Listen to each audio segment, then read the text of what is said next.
Greetings and welcome back to our Daily Timothy Time. My name is Carl Coates and I'm from Wooden Cross Bible Fellowship here in Trondheim in Norway. Today's read is up next to me. As you can see, we're in 2 Thessalonians and Acts chapter 8. If you've never joined us before, welcome in. This is just a short program each weekday morning to promote Bible reading, but through the lens of the Apostle Paul, through the eyes of the Apostle Paul. Another way to say it, this ministry, our reading plan is dispensationally considered. You'll notice we read through the Pauline epistles in a non-stop cycle, and each month what we do is we look at a particular book. This month we're reading through the book of Acts.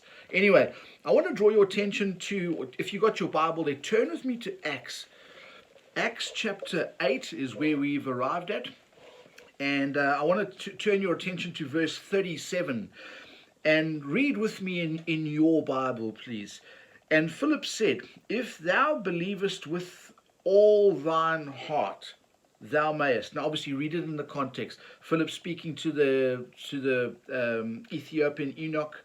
The Ethiopian had picked up some scriptures. He was reading through Isaiah, and so verse 37 comes along, and Philip said, if thou believest with all thy heart, thou mayest. And he answered and said, I believe that Jesus Christ is the Son of God. Now you can also take that and go across to John chapter 20, verse 30 and 31. In fact, do that. Write that down. John chapter 20, verse 30 and 31, and go and compare those two. That's very interesting. My question to you is that enough to be saved today? Is that our gospel today? That you believe that Jesus Christ is the Son of God? Think on that. In fact, I would like to hear your comments there in the comment box down below. Then, moving on, very excitedly, 2 Thessalonians and the Pauline read is where we're at today. This is a wonderful book to go through. Something I would, for me personally, as I read through today, if you go to chapter 1, verse 7, Paul writes here, and to you who are troubled, rest with us, when the Lord shall be revealed from heaven with his mighty angels in flaming fire. And it goes on down there. Verse 7, the first part, and to you who are troubled, rest with us.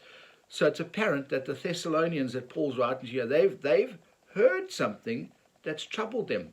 Now, take that there and go across to 2 Timothy chapter 2, verse 15. We all know that verse, study to show thyself approved unto God, a workman that needeth not to be ashamed, rightly dividing the word of truth. But carry on, read a bit further on, and take chapter 2 Timothy 2, verse 15, 16, 17, and 18. And you'll read there that Hymenaeus and Philetus, they caused, in fact, let's just quickly read it.